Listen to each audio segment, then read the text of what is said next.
All right. And we are live. Looks like we have a good crowd here. Welcome, everyone. Go ahead and drop in the chat box here. There's a live event. Go ahead and drop in just where you're coming from and who you're here to listen to and who you're here to see. So I'm going to go ahead and do some introductions here in a minute. Introduce myself. My name is Bronson Hill, and I'm the managing member at Bronson Equity. We do educational events like this every month. And we also are syndicators. We have about $100 million in multifamily real estate. We work with passive investors. That's what we do. Why this topic is really important. We're going to talk today. Super excited. Just the people that have agreed to come on this are just really, it's actually really humbling to me. They say, don't be the smartest person in the room. And if you are, you need to find a new room. So I'm definitely not the smartest person in this room, but I'm very excited to be here. So this topic about inflation, we're going to get into it. We're going to talk about all the different things that are going on, all the different reasons, the Fed printing trillions of dollars, all kinds of stimulus. What is the best place that you should be positioning yourself, positioning your assets so that you can not only preserve your wealth, but that you can grow your wealth and really take advantage of this time, because there are going to be people that really position themselves correctly and just exponentially grow their wealth. So that's what we're going to talk about. We're going to jump into it here in just a minute. I'm going to talk through kind of the flow of this, and then I'm going to introduce each of our panelists here. So basically, we're going to intro the speakers. We're going to spend some time doing just panel discussion with some specific questions that come up. And then we're going to actually do some Q&A. So just get ready on that chat box. You can ask questions now. We will not get to them till the end. So just kind of hold those questions. And then we're going to kind of jump into it. And then we're going to talk about how you can reach out and follow each of these awesome guys. So I'm going to jump in and do some bios here. So with us, we have George Gammon. George Gammon is a real estate investor, entrepreneur, and teacher of macroeconomics on YouTube. He has over 300 subscribers on YouTube. And prior to 2012, he started and operated multiple businesses in the convention and advertising space, grew his last business to $24 million in annual revenues and over 100 employees. So welcome, George. How are you doing today? I'm well. May I make a small correction? Sure. 3 zeros. 300,000. Did I say 300? Yeah. 300,000. Okay. I'm a little nervous here being the president of you guys. Yeah, 300,000, 300K. So it's a lot. Definitely has more than 300. That's why I made a note of it. So thank you for that correction. And just a little side note, George and Russell and I were at the Real Estate Guys Summit in Belize, which was an amazing event with just some amazing people. We got some time. I think George and I were snorkeling together. It was a lot of fun. So had a great time there. Also joining us is Jason Hartman. He has been involved in several thousand real estate transactions, has owned income properties in 11 states and 17 cities. His company helped people achieve the American dream, financial freedom by purchasing income property in prudent markets nationwide. He has the complete solution for real estate investors. He also has an awesome podcast, and he's the author of Become the Brand of Choice. So welcome, Jason. How are you today? Thanks, Bronson. And I should mention that's a really old book. My new book is coming out, and it's called The Empowered Investor. So very excited about that and excited to be here. Oh, it sounds like a great book. Can't wait to read it, man. That's awesome. Good to have you. Also, we have Russell Gray, who is the co-host of the Real Estate Guys radio and TV show. He's been a financial strategist since 1986. He's a faculty member of the California, I don't know if you still are, Association of Realtors. I probably have an old bio here, but he's one of the smartest guys that I know. He co-wrote a book called Equity Happens, Building Lifelong Wealth with Real Estate. So welcome, Russell. How are you today? Great. Happy to be here and excited to talk about this topic with these two guys. Been following Jason. Jason's probably been podcasting longer than Robert and I have. He goes way, way back. We get credit for being the oldest guys in the room, but that's just because Jason looks so good. But he's actually been doing it longer than us. That's awesome. When did you start your podcast, by the way? I thought we started around the same time. Yeah. So I didn't even know what a podcast was. We were doing conventional radio and we were on 13 stations nationwide, and we were kind of expanding that syndication. And the producer came to us and said, "Hey, you guys ought to take a look at podcasting." And I said, "I don't even know what that is." And so we were actually podcasting before I even knew what a podcast was. But I took over kind of running it in the wake of 2008. We couldn't afford to pay the producer anymore. So I've been actively involved in it since about summer of 2009. And when I started watching it, you were already there, and I could see what you were doing. And there were some other folks, but people come and go, but you've stood the test of time, and so have we. Yeah. Yeah. Don't feel like you missed too much, Russell, because back when I started podcasting in 2005 or 6, nobody else knew what a podcast was either. So yeah, that's many probably people about listening. when we started. We started before the crash. I just, I wasn't paying any attention. We had other things we were doing. We didn't get serious about the Real Estate Guys as a brand and a show until 2009, after we shut down the mortgage company, the brokerage company, and kind of retooled everything we were doing in the wake of the GFC. Yep. Well, on that note, let's jump into it, guys. Let's really get into it. I know a lot of people are really eager to hear about inflation, and not just hear about inflation, but hear what you should do. And just a little disclaimer here: we are not telling you personally what you should do. This is all just our opinions. It's all educational. But let's start with Russell. Like, why are most people unprepared for inflation, and why is it important to talk about and learn about? Well, I think the first reason most people are unprepared for inflation is because they don't even know what it is. Some people think inflation is rising prices. And so I'm glad you tossed it to me first, because I do feel like if you're going to have a conversation about something, you kind of have to set a baseline. So I'm going to kind of throw out when I look at the numbers and, that nominal thing, looking at things by the numbers. And I learned this term from Nomi Prinz, nominal confusion. And I think that's something people have to understand right now, because you can have big numbers, but recession, that's called stagflation. And I think that we probably are going to see that. And it's extremely confusing. Prices going up, but purchasing power going down. Prices going up, but prosperity, personal prosperity going down. And so how you navigate that is unique. But if you just look at what causes prices to go up and down, I think there's three major components that all get put in a blender, and it makes it hard to discern. One is the quantity of money. More dollars chasing less goods, that's inflation. Less dollars chasing more goods, that's deflation. So inflation and deflation is a relationship between the amount of money versus the amount of goods and services. Inside of that, but off to the side, is supply and demand. It has nothing to do with the quantity of money. It has to do with what people want. And so the old thing in economics is supply and demand. But I think supply and demand, and I break out from demand, capacity to pay, because there's another third component. And so if you have supply and demand, you have the number of people bidding for something versus them wanting it. And if they want to bid more for something when you're not expanding the money supply or adding debt, then they have to pay less for something else. And there's kind of an equilibrium, if that makes sense. But the third component is leverage.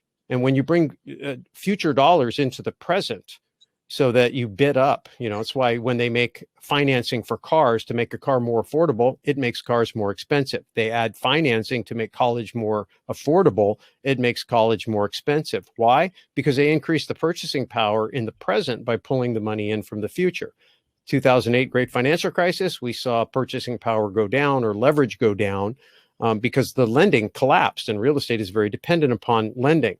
So the idea, when prices go up or down, there's three things at work. There's inflation or deflation. There is supply over demand or demand over supply. And then there's leverage, money coming in or not, depending on what's going on in the lending environment.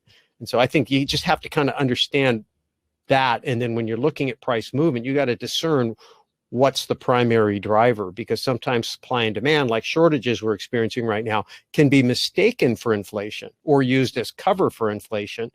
And then you can get head faked. And that's this whole concept. Is it transitory? Is it permanent? Well, we're going to find out. But those are things you got to think about.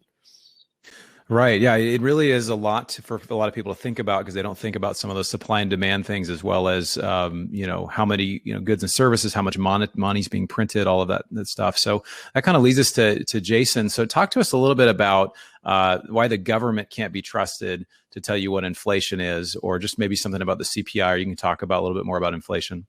Sure. Well, George can probably dive into this one quite a bit deeper than I, but generally speaking, the CPI, the Consumer Price Index, the most widely used measure of inflation, the government has a very big incentive to manipulate this index and make it look lower in terms of lower inflation rates than they really are.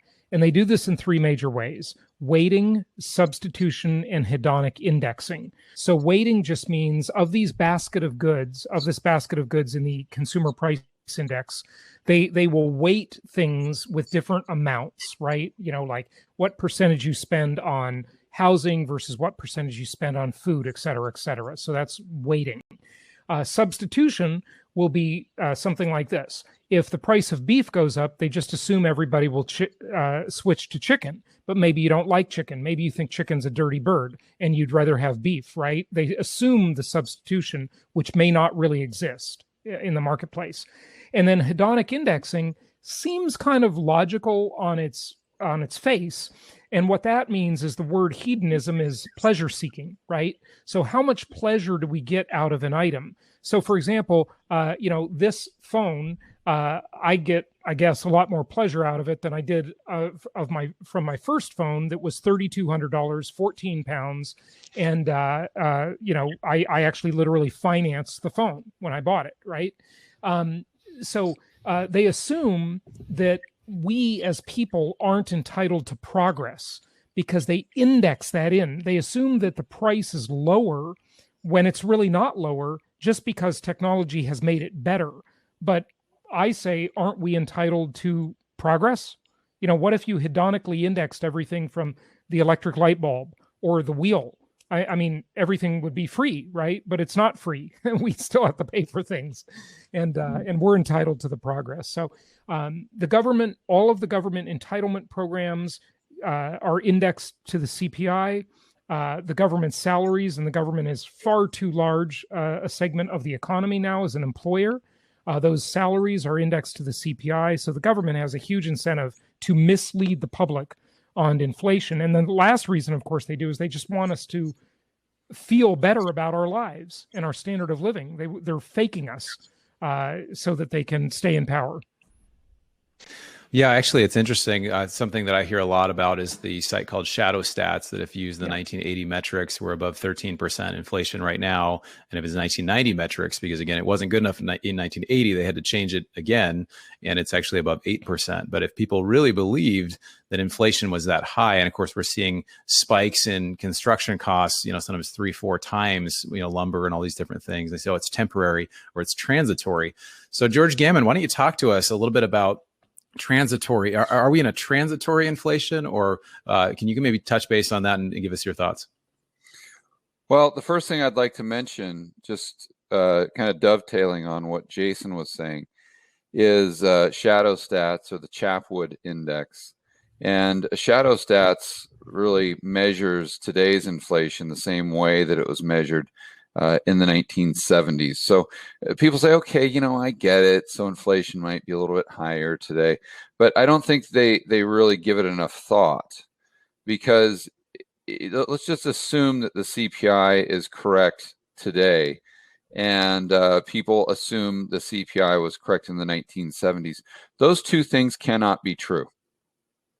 You got to pick one or the other, because if you really think that through, if we measured inflation today the same way we measured it in the 1970s, then inflation today would be a lot higher. But if we measured inflation in the 1970s the same way we measure it today, then inflation in the 1970s would have been a lot lower, right?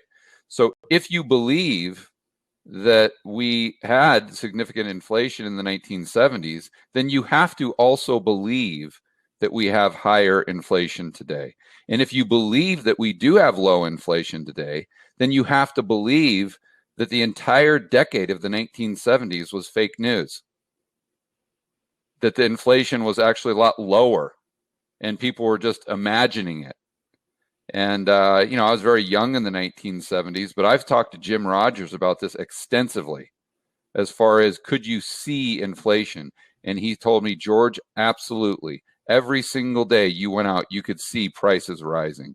So I personally doubt that in the 1970s was a decade of very low inflation, and therefore I believe that the inflation rate, if you measured it the same way today, is significantly higher. Now, I don't know that it's in the 10, 12, 15%, but I definitely think it would have to be in the 5, 6, 7, 8, and especially what we've seen in 2020 and 21, maybe closer to that 10% mark. Now, then going back to the rate of inflation, I think the biggest thing that people kind of get wrong is they see inflation as a monolith.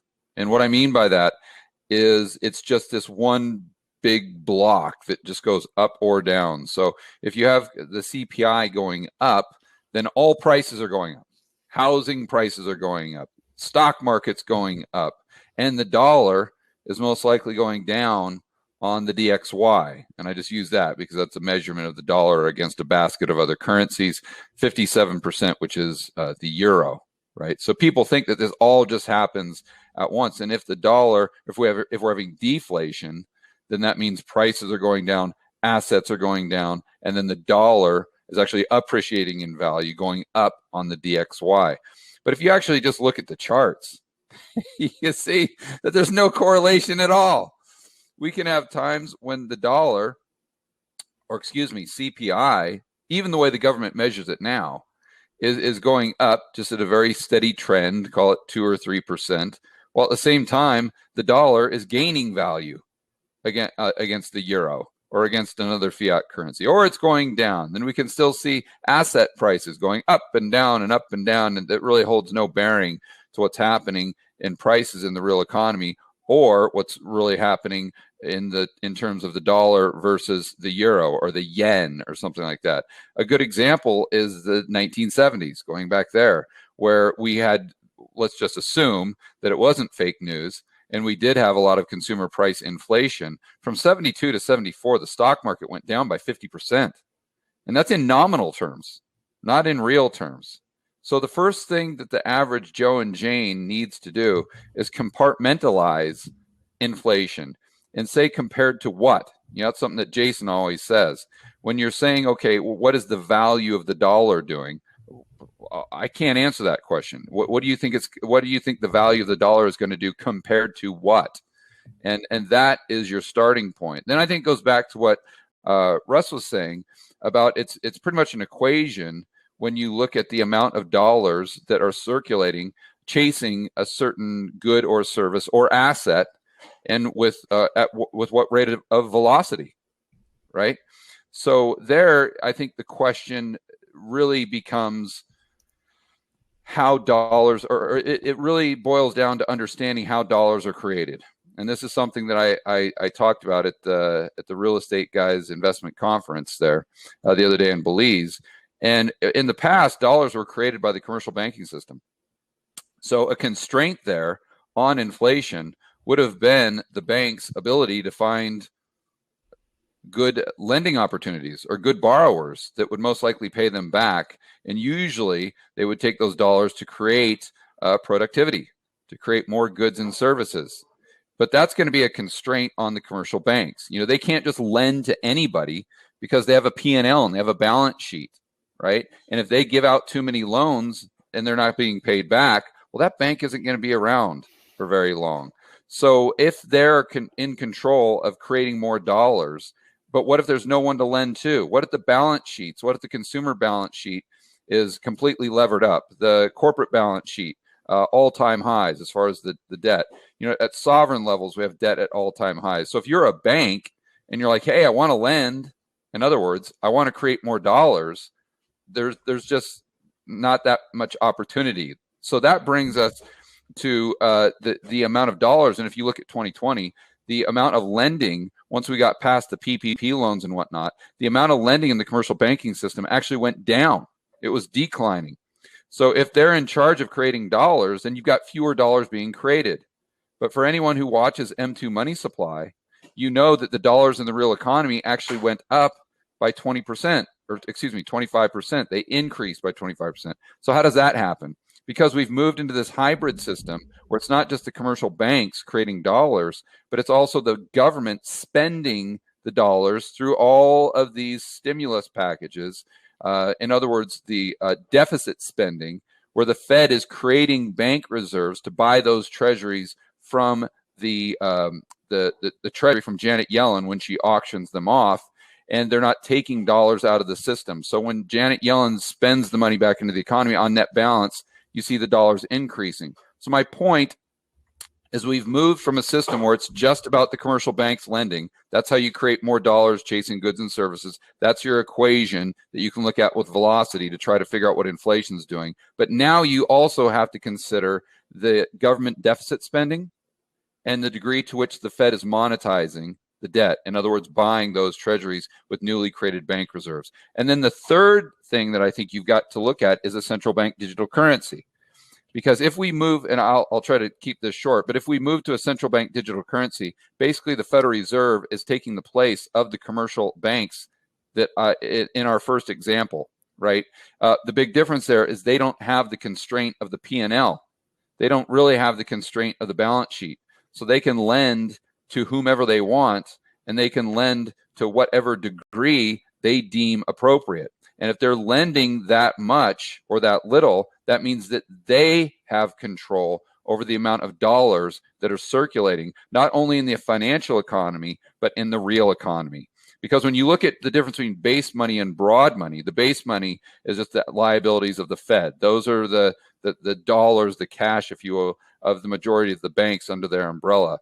That increasing that base money, really you've got that circulating and chasing assets. So you see the stock market go up, you see the bond market, prices go up, interest rates go down, stuff like that, where it really doesn't circulate in the real economy unless those banks are using that excess balance sheet capacity, those extra bank reserves, to back up more loans. And that's what we talked about in the first place. So I think if you believe the system is going to stay the way it was prior to 2020, then you're most likely going to be a believer that asset prices are going to come down in nominal terms. If you believe we're going to stay in this hybrid system, then I think that you've got to expect consumer price spikes and then kind of plateau and then maybe back down a little like we saw in the 1940s.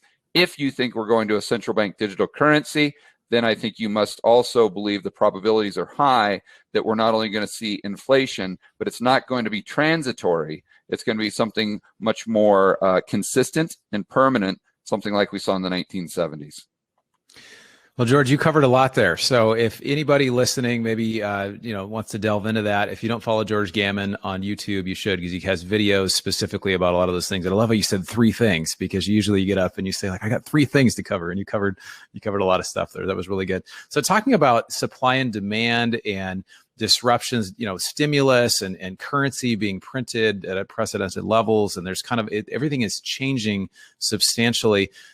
Russell, talk to us a little bit about what you mentioned with stagflation, or maybe some of these shortages or things that are happening. How does that affect kind of what we're looking at and what we should be doing? Yeah, and definitely want to do that. And I think I'm the old man on the crew here, and I definitely remember the 70s. So George, I will flat tell you it did happen. I collected comic books as a kid, and I watched them go from 10 cents to 12 cents to 15 cents to 20 cents to 25 cents to 35 cents to 45 cents during that period of time. I worked at a gas station. What do they cost now? They're like $3.95. It's ridiculous. Yeah. And I watched the same thing happen with bubble gum. I had a business where I would go buy bubble gum in bulk, 2 pieces of bubble gum for a penny. And then I would sell them for, anywhere from 1 to a nickel each at school. And I made money that way. So I paid attention to all that stuff. I pumped gas, and I watched it go from 35 cents, 45, 50, 80, up to $1 a gallon. But I also experienced shortages. But Bronson, I want to kind of help everybody out, because I think that I've been following George, and I feel like I know how his brain operates, because he's a macro freak like I am. And, but I spend a lot of time trying to interpret for Main Street, real estate investors. I mean, the bottom line is this: the system requires the exponential growth of debt, right? And I could explain that, but just take that at face value. That's why no matter what political party there is, no matter what debate goes on about the debt ceiling, the debt will always grow. People think erroneously that we have a sound money system. So they would like to see the government pay the debt off, and they try to pay their own debt off. Well, they can't control the government.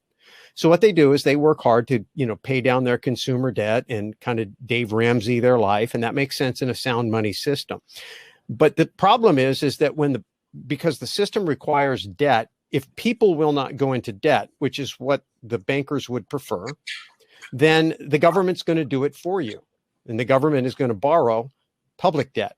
And then in order to continue to expand debt when there's no borrowers, and I'll go back to my experience in the great financial crisis, or in the period leading up to it, I was in the mortgage business.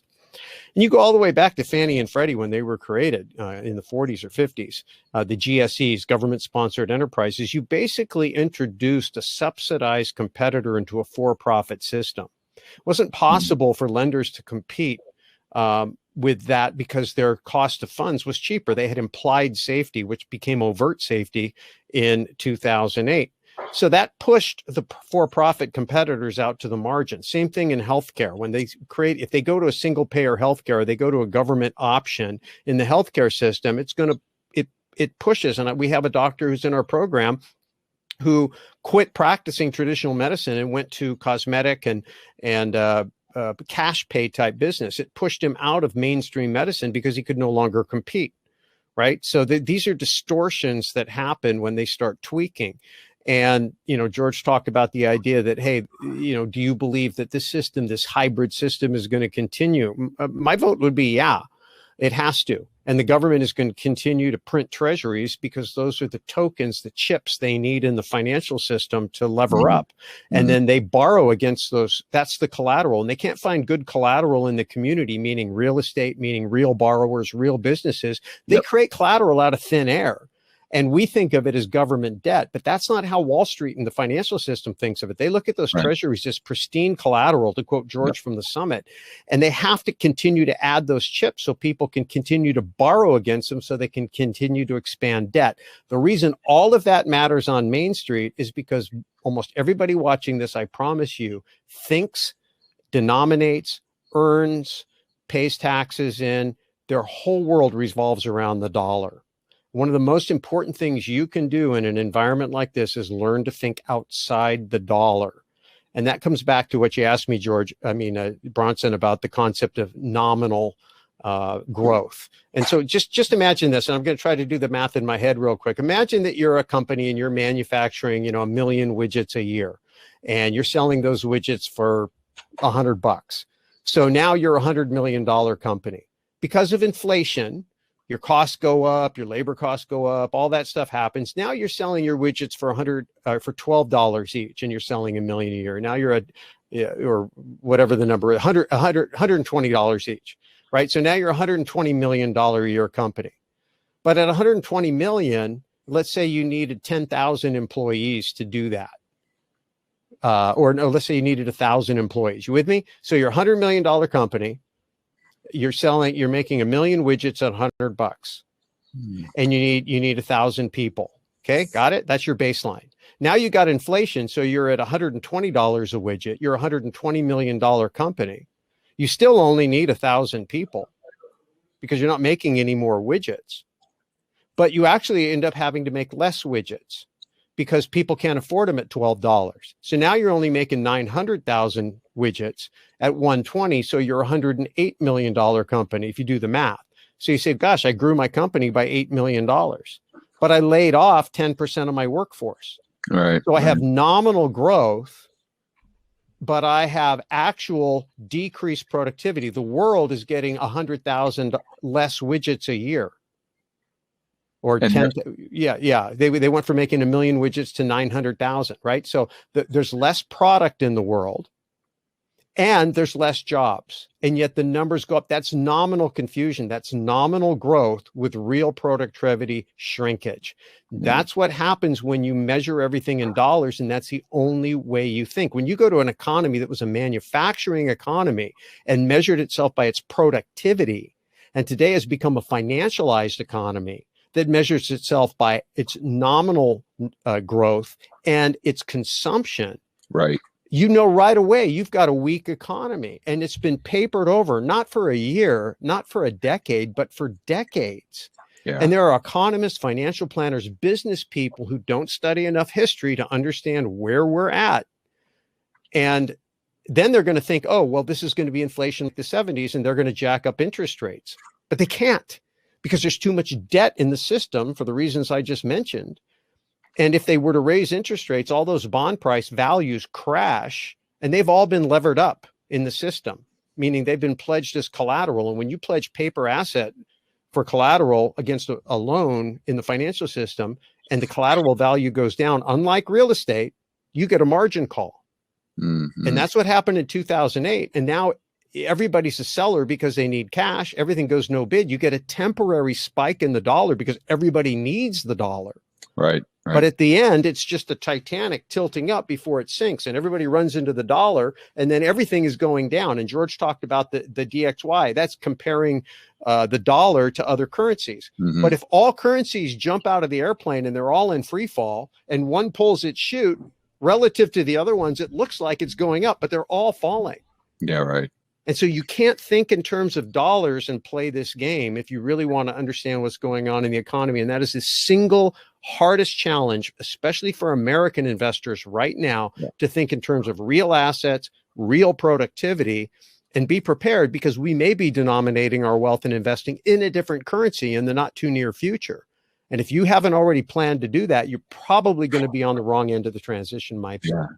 That was extremely well said. And I just want to add one thing in there where you're saying that it's a system that is dependent on ever increasing amounts of debt. The issuance of new debt, most about the commercial bank system, in other words, is issuance of more dollars. So if it's a system it's predicated upon increasing debt, it's also predicated on increasing amounts of dollars, which is kind of gets us probably to our next topic of discussion, which is how to position your portfolio. And I know Hartman has got some brilliant ideas on what to do if we live in a world where we're always going to get more and more and more and more and more dollars circulating in the system. So we'll kick it over to Jason here 1 second. I just wanted to say one thing real quick on that. I love the discussion. I remember, George, you mentioned that when we look at wealth, and you're talking about, Russell, outside of the dollar, it's really hard for people to think outside of the dollar. But you mentioned something. You said we need to think about wealth of just being productivity, is having cash flowing assets, or how much does a country produce. And I even look in the background, George, you've got people working at your place right now in the background there, which you're being a very productive individual. So I just want to point that out, because some people say it's a little distracting, but I'm like, no, it's great. It's being productive, killing two birds with one stone. So, but absolutely, you mentioned, and I think this is really what everybody wants to know is, okay, the printing's happening, it's here, it's going to stay. The government really can't stop, because if they raise interest rates, the whole thing kind of blows up. So how do we position ourselves right now when all this money is out there, and we can, what should we be putting our money in? So Jason Hartman, give us your thoughts. Well, just a couple comments before I answer that question. Those were two great segments with Russell and George. I mean, I really enjoyed hearing both of those. And, number one, I agree that I think Russell believes we are moving into a stagflationary environment. And I think that's very, very likely. And that's really when the term the misery index came back in vogue in the late 70s during the Carter era. And that was all about like this scarcity Malthusian thinking. Malthus was this economist who, thought that we were going to run out of everything because of overpopulation. And he's been proven wrong over and over, because he never viewed people as a resource, only as a cost. And sadly, we see a big movement, the environmental leftist movement today, that views people as a cost, not a resource. Right. And people, yes, they create problems, but yes, they also solve them. There are many Einsteins that haven't been born yet, and they will be a resource for the world, right? And then also what was said earlier is, people have a really hard time understanding why the game needs to continue the way it is for the government and all governments and all central banks, not just ours, really. And that's the concept that it really was very hard for me to get my head around when I started really diving deep into this stuff about 18 years ago. And that is this. And I still don't know if I really get this, like internally, like in my gut, and that is the idea that money is lent into existence. Right. And when I say money, I really shouldn't even say money. I should say currency. Dollar. Right? Currency. Yep. Yeah. Currency is lent into existence. So it is a debt-based system, and it has to continue that way. It won't work any other way. We're in such a deep hole now that there's just really no way out of it. Well, I don't know. There's an end game, right, George? We could talk about collapse. But that doesn't look pretty. But the things we can do today are to, number one, try to think of our lives outside of the dollar, like Russell was saying. And, we've got to ask ourselves, when we look around our world and our lives, what things have intrinsic value that aren't attached to any one currency?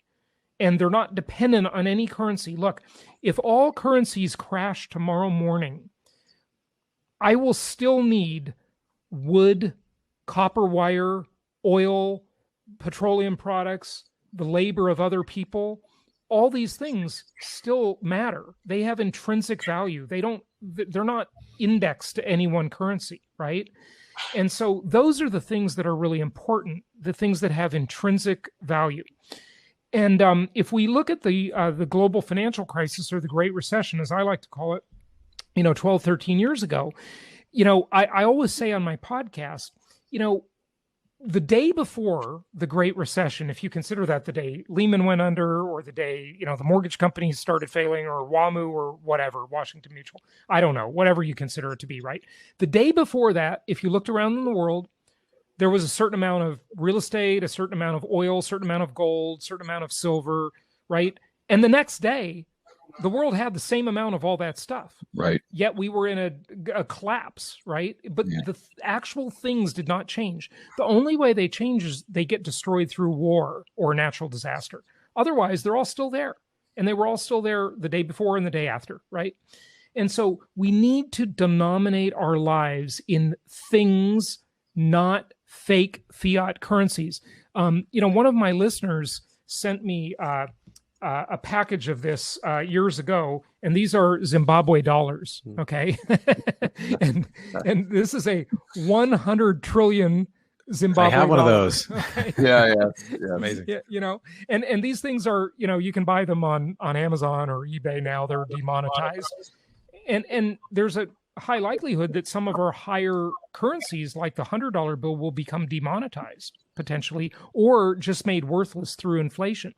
So we need to own and control things. And the best way to own and control those things is with other people's money, not our own, as much as possible.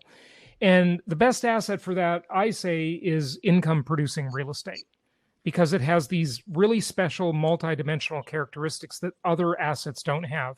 Now, some would say, and I hope I'm wrong about this one, and I certainly own some of it because I don't want to miss out if I'm right or wrong, and that's Bitcoin, right? So cryptocurrencies and things offer alternatives. I'd love to see them succeed. I don't have a ton of faith in them because I think governments and central banks are too powerful. So I just like owning commodities. I want to own things that people want, and I can trade with those regardless of whatever a currency does.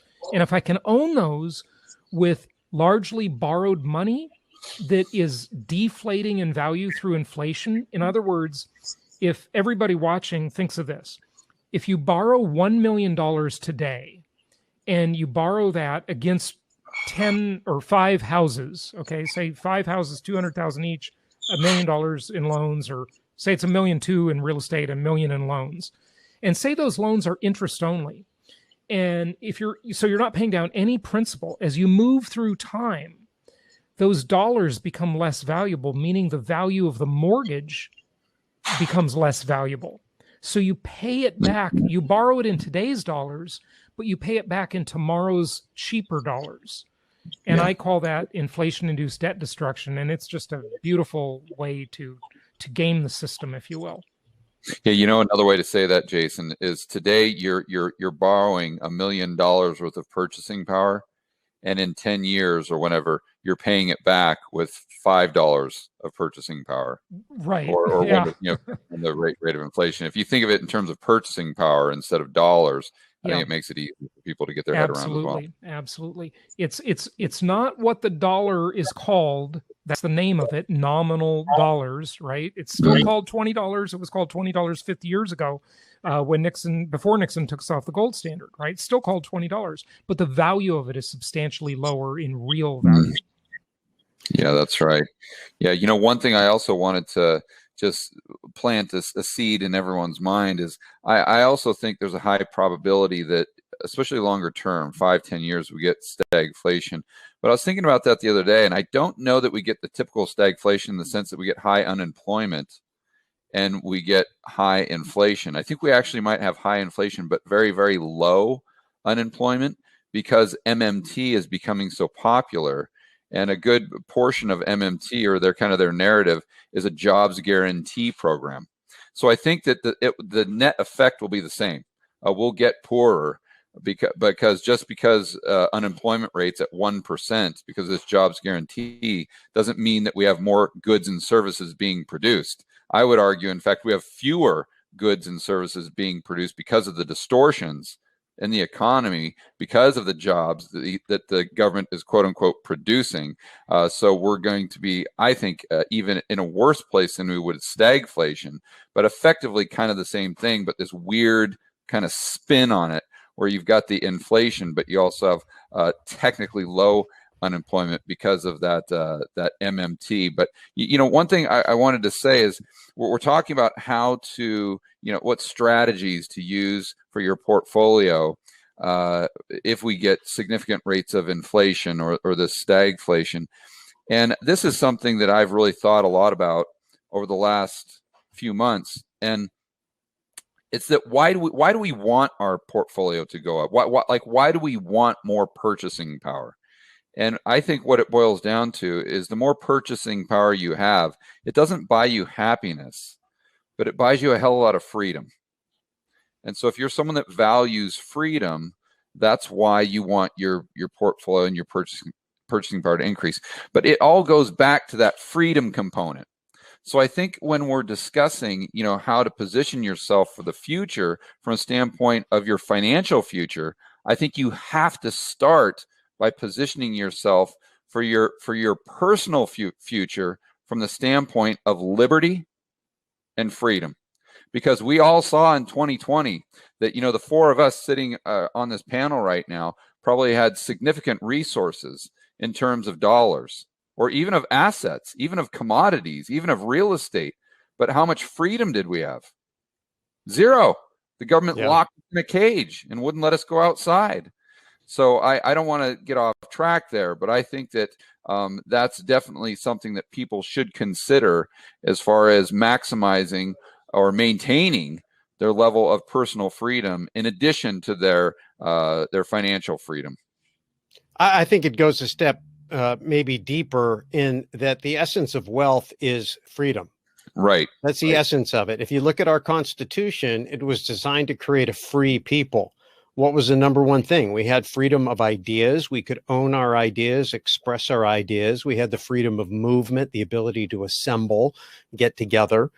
We had one of the most important to wealth building, which is private property rights, to be secure in your possessions, unreasonable searches and seizures, due process, all of those things. Many of those things have been trampled. The rule of law. Yeah, and the rule of law, so that, I used to teach this in Sunday school. We'd have 30 kids there, and somebody'd come in with a Game Boy, and I'd say, hey, let's have a vote.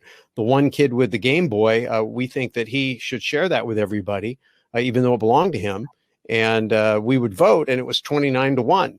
Right. And the 29 all voted that he should share. And then I said, is that fair? Or does he have an unalienable right, regardless of the mob, to his private property? That's so, George, the idea of the majority. Yeah, correct. That's, and it frosts me a little bit when people that took their civics in public schools don't know the difference between a constitutional republic and a democracy, or the importance of it.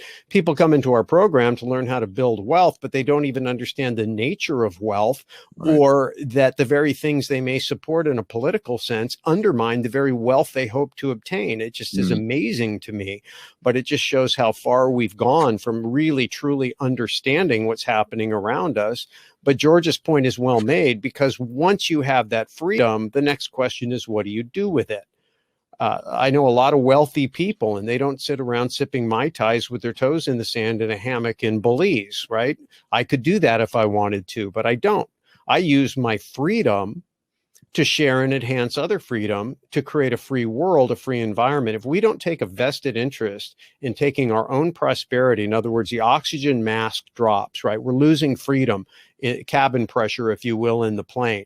I've got to become financially free myself first, so that I can focus my time, my energy, my efforts, my resources on helping the person next to me become financially free. Because every person in society who values freedom, who values wealth, who understands what the nature of that wealth is, and the importance that we band together as individuals and resist the tyranny, the globalists, the centralists that want to control our healthcare, our money, our food, our activity, what we put in our body, what we can do with our body, what we can do in the privacy of our own home, what we can say, if we can move, all of that, right? If we don't work to preserve that for each other, we lose it for ourselves. So Jim Rohn would call it our enlightened self-interest, but really that's the essence.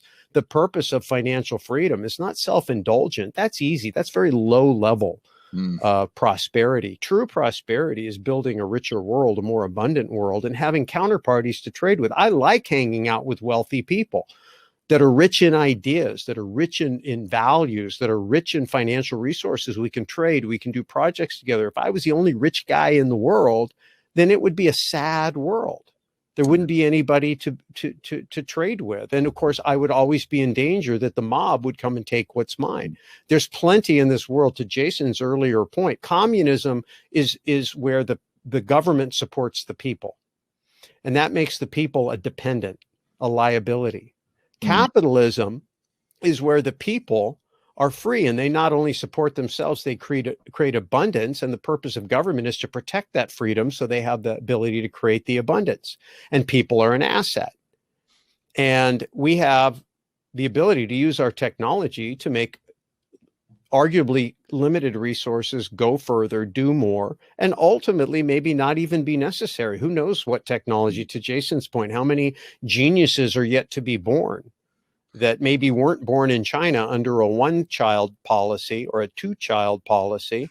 I mean, who knows? So that there are fundamental philosophies out there about the way the world works, about what is value. And it starts with human beings. If you don't value human beings, then you're not going to create a society that allows anybody to be prosperous, because you're just part of the herd that needs to be culled in order to preserve special resources for some group of people who think they deserve the resources more than you do. So we're at a point in history where those powers have consolidated and they're making moves. The good news is, I think people all over are banding together and realizing that something's wrong. They maybe don't completely understand what it is, but the very things we're talking about is how to use the system they've created to enslave us to actually set ourselves free. And that's the magic about what Jason talked about. If you understand that we live in a system that requires debt, and then you can master the art of becoming wealthy by using debt, well, now you can use the very weakness of the system to become strong. And that's a major fundamental part of what real estate investing is all about. Debt lets you short the dollar. And then you combine that with other real assets like agriculture, energy, precious metals. Now you really have a formula where you can nominally outpace inflation. Whatever inflation is, you should be able to double, triple, quadruple it and outgrow whatever rate it is. You just have to own the right things the right way. And that's really what this is all about. Yeah. So Russ, you really dropped some nuggets. I just want to pause real quick. Very well said. Yeah, very well said. Yeah, just the idea of the essence of wealth is freedom. And it's hard not to talk about this stuff and have it get a little political, because when it comes to property rights and the idea of even what we learned a bit about collectivism versus really supporting individual rights, like the guy with the Game Boy, I mean, that's a great example.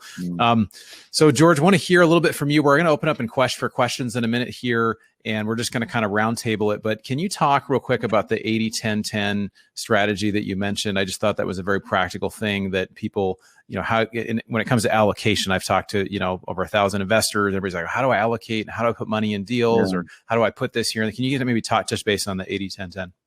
Yeah.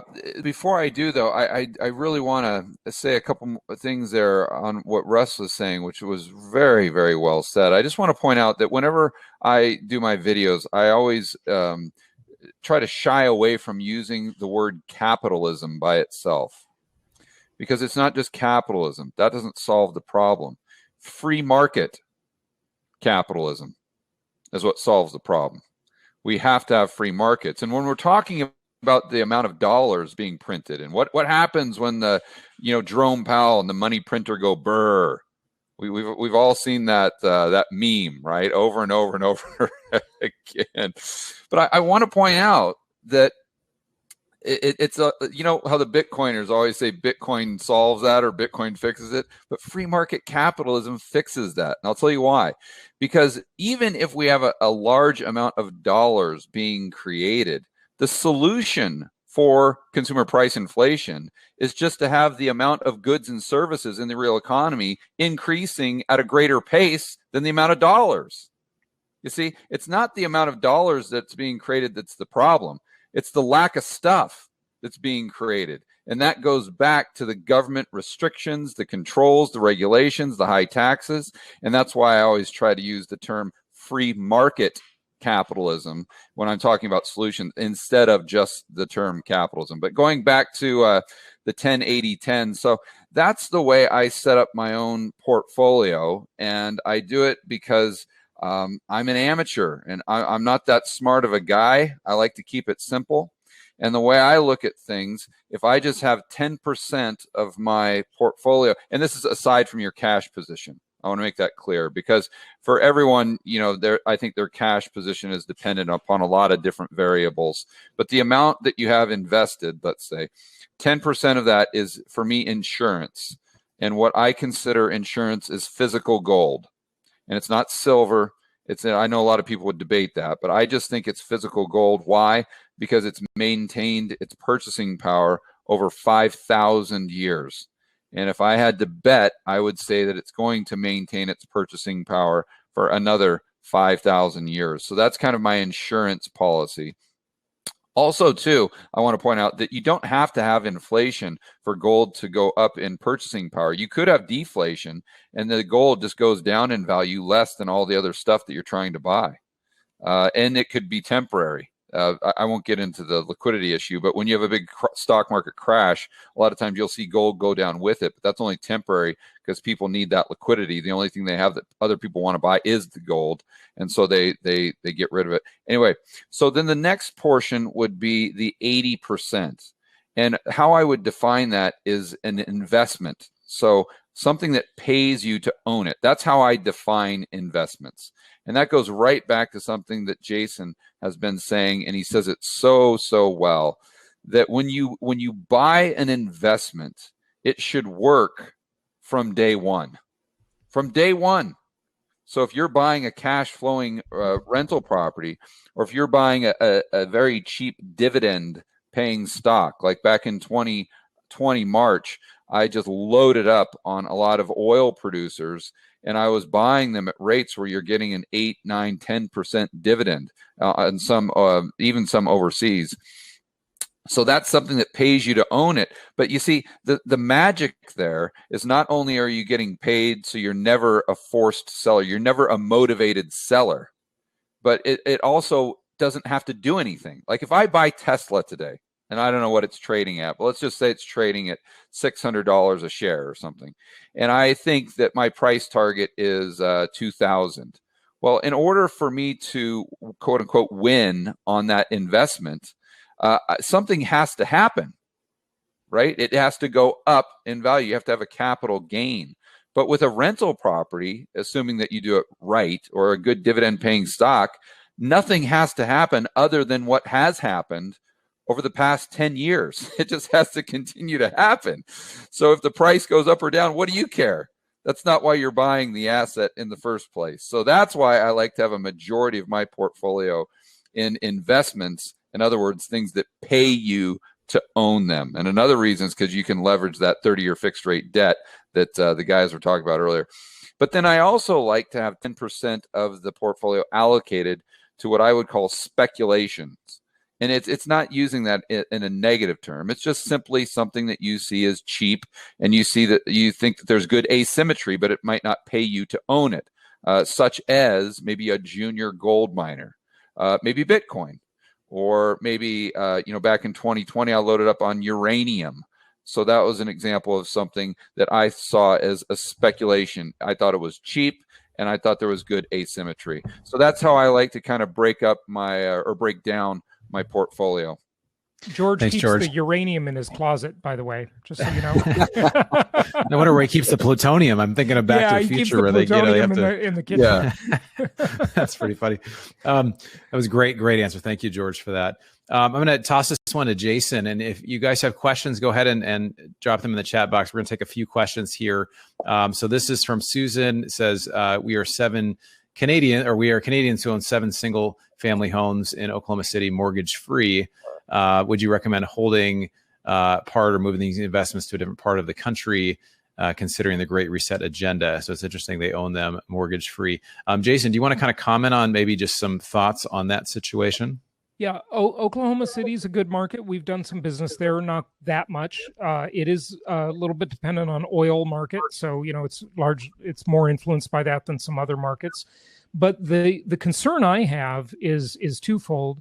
Number one, make sure you're diversified into at least 3 markets, not more than 5. One of the mistakes I made is being over diversified. That was a mistake I've been trying to unwind for a long time. So 3 markets at least, not more than 5. And but get those properties mortgaged. Now, as a Canadian, it is harder, and Russell will tell you this, of course, too. Foreign nationals don't get to take advantage of all the great government welfare loans we get through Fannie Mae and Freddie Mac like Americans do. So Americans take advantage of this welfare program for real estate investors. It's pretty awesome. You want to take advantage of that, but you can still get some leverage on those properties. And don't as Russell says, don't Dave Ramsey your life, because Dave Ramsey is good in the market he talks to. His base is people that have stupid credit card debt. They waste their money on the appearances of wealth rather than things that build real wealth. That's great. But once you're to the point of being financially responsible, stop listening to Dave, because it's over. His game is over after that. He doesn't know how to invest. His advice is terrible about winning the game, but about getting out of debt and not losing. Yeah, he's got good advice there. So get some mortgages on those properties and use that money to potentially buy more properties. You want to get that inflation-induced debt destruction, and if you have them paid off, you don't get that. And it's counterintuitive, but the more equity you have in the property, the more at risk you are. For example, nobody ever owns a property free and clear. All of us have a perpetual lien on our properties called property taxes. And maybe we have a homeowners association too. And when you have a large amount of equity in your property, you actually become a target. There are all kinds of, I see Russell and George nodding their heads right now, right? Because they know this. There are all kinds of investors or vultures out there who prey on properties with large amounts of equity. You want to strip the equity out of your properties.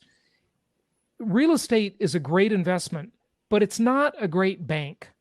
Okay, so get the money out, get control of that equity, and use it productively to do the things that George just mentioned and we're all talking about here. Yeah, we use real estate to create equity, but that's not where we store it. I debuted at the summit a whole strategy for converting real estate equity into gold, because if you're going to store equity on your balance sheet, you're not ready to buy more property for whatever reason.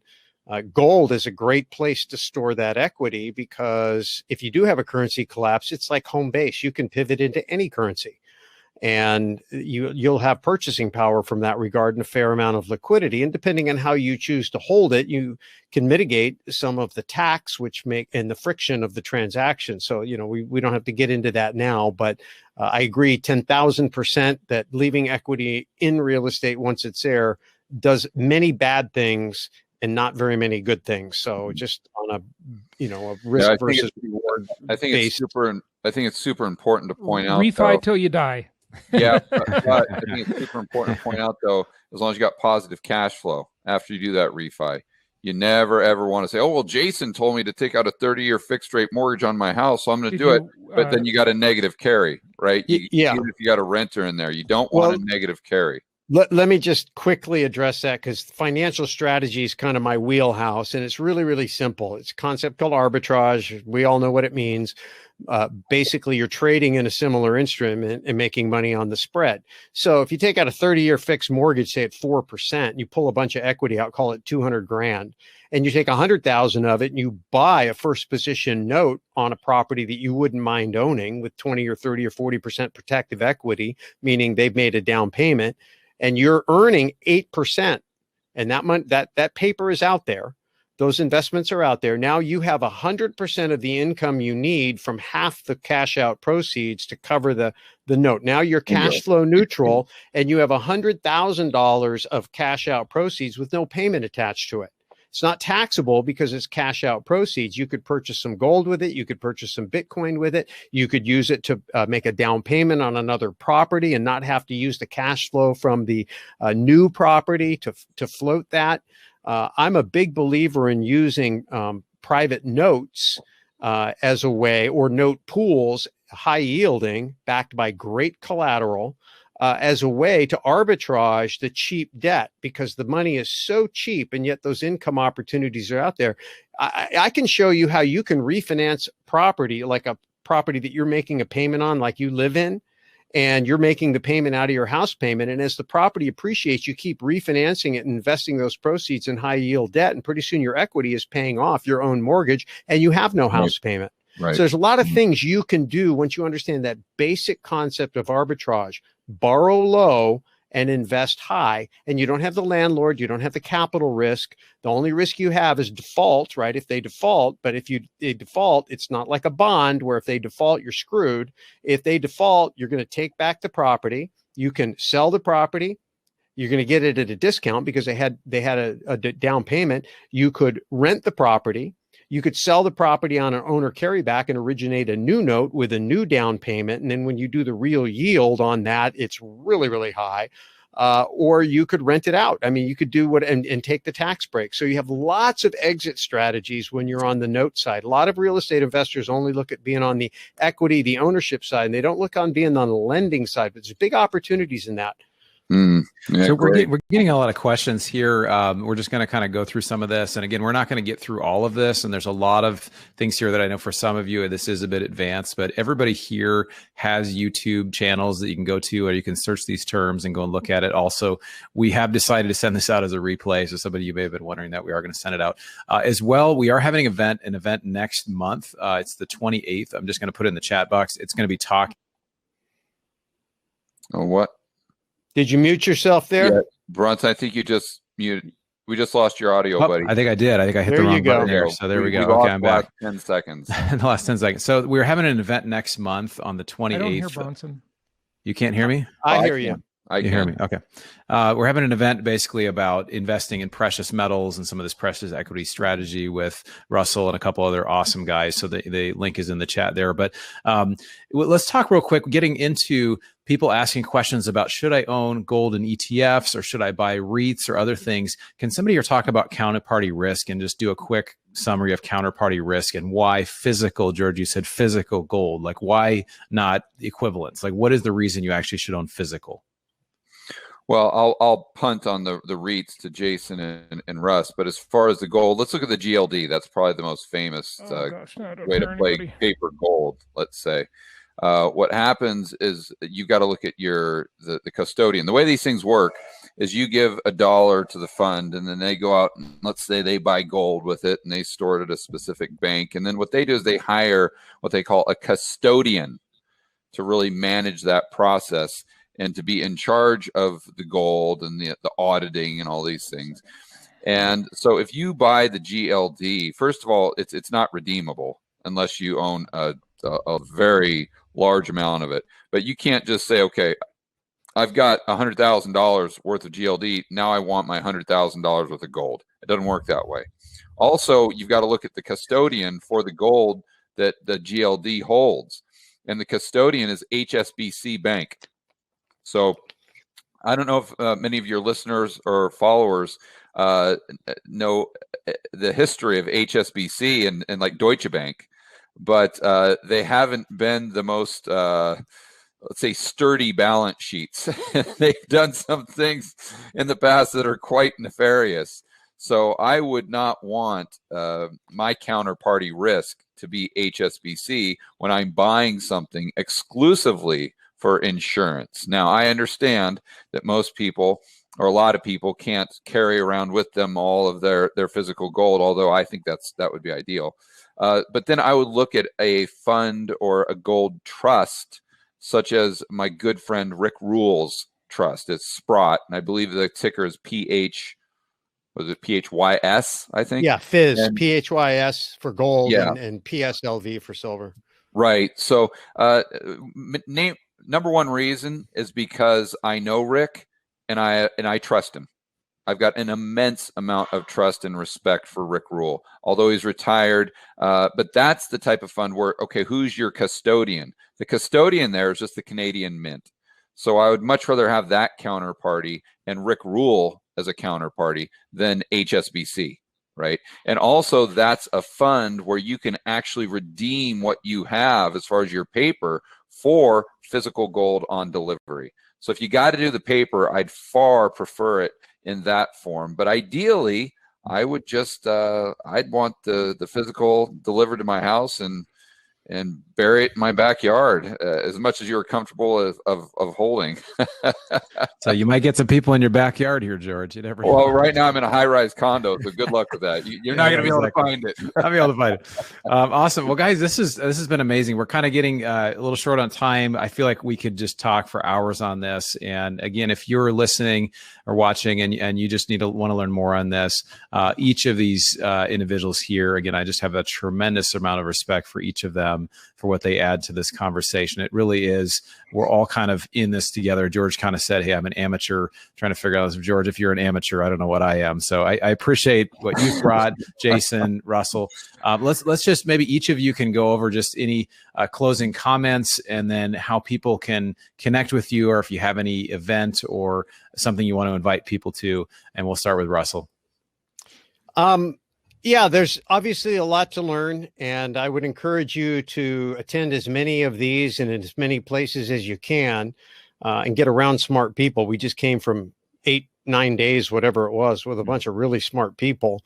I'll say, just based on the nature of what we were just talking about, Dana Samuelson, who is a gold dealer friend of mine, was on the Summit at Sea.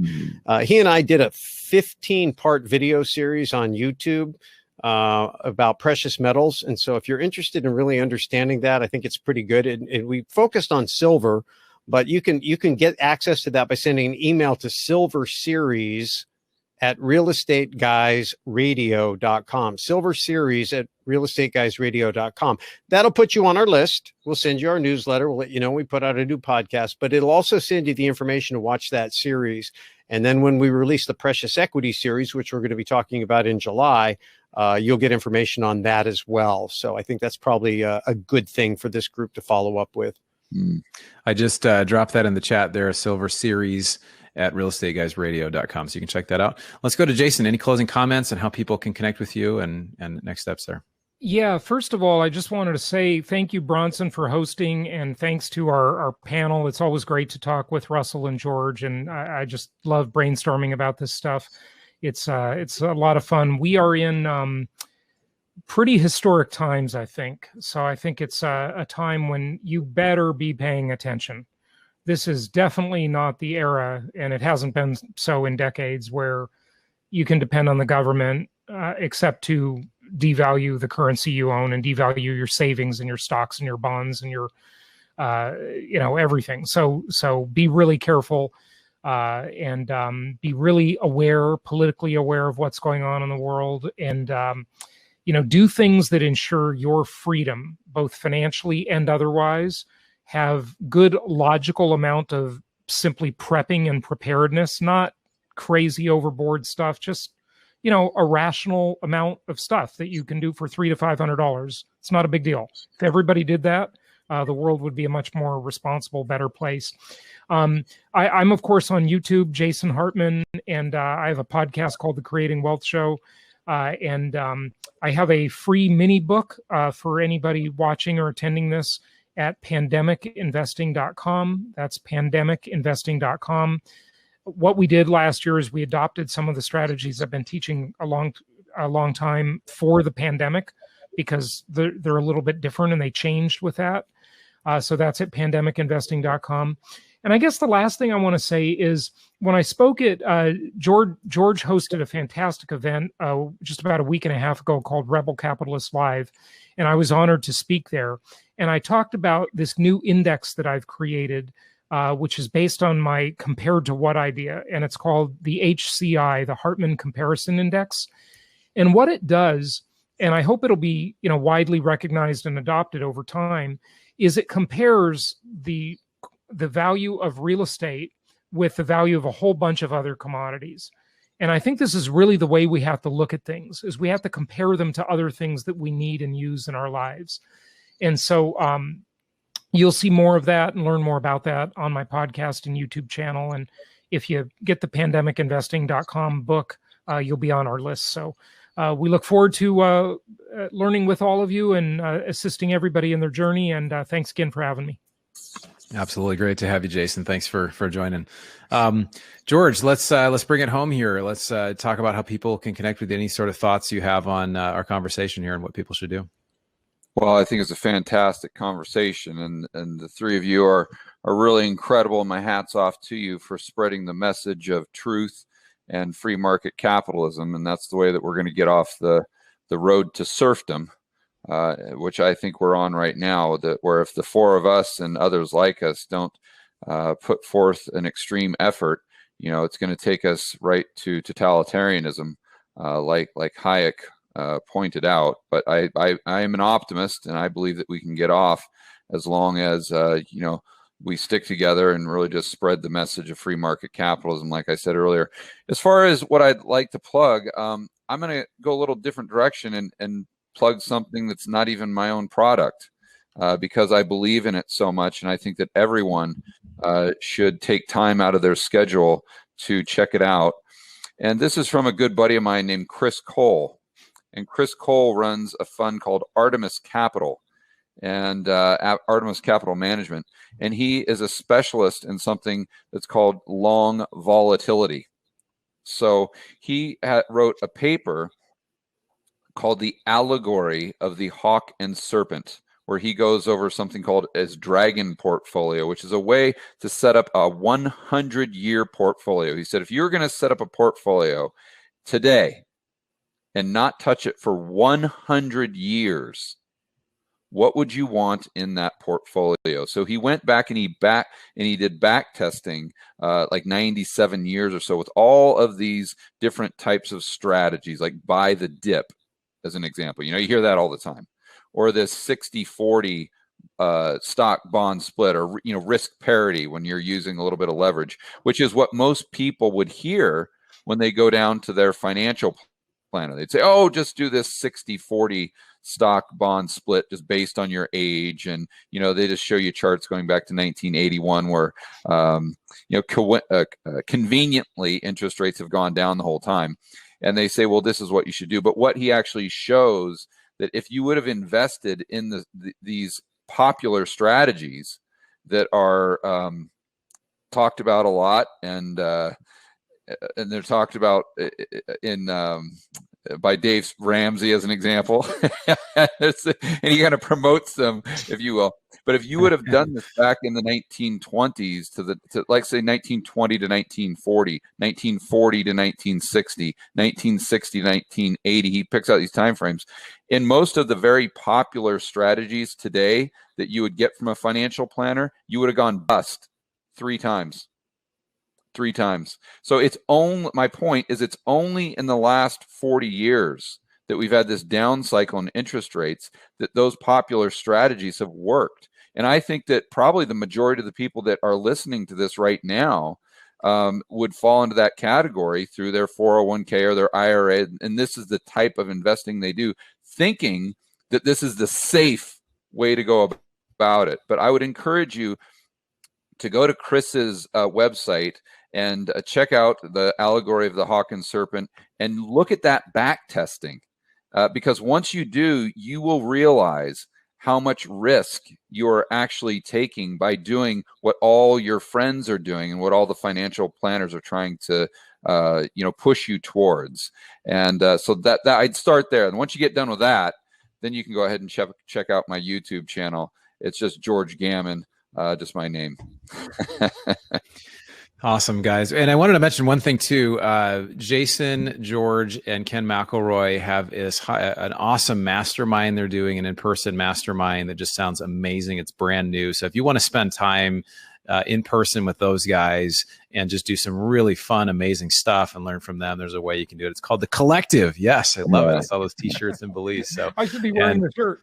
Yeah, exactly. And if you haven't, heard about the Real Estate Guys, all of their events are amazing. I'm planning to go to Belize next year just because of the quality of the conversations, the events as well. So I want to thank each of you for taking the time to join this event. We're really committed to your own education, and obviously you are as well, because you stuck around to the end. So thank you for joining us. If you go to bronsonequity.com, I've got a free ebook that just talks about the single best investing strategy during or after a pandemic, talking about multifamily investing, both as an inflation hedge, tax benefits, different things like that. So you can check that out. I also mentioned we are having an event next month. I'll drop it in the chat here as well about an inflation hedge when it comes to precious metals, which came up quite a bit today. And that's going to be on the 28th, which is a Wednesday as well. So you can check out that event. But just want to say thank you to each of our panelists. Thanks for taking the time. Thanks for each of you for joining, and to our audience as well. So we'll look forward to seeing you guys on the next event.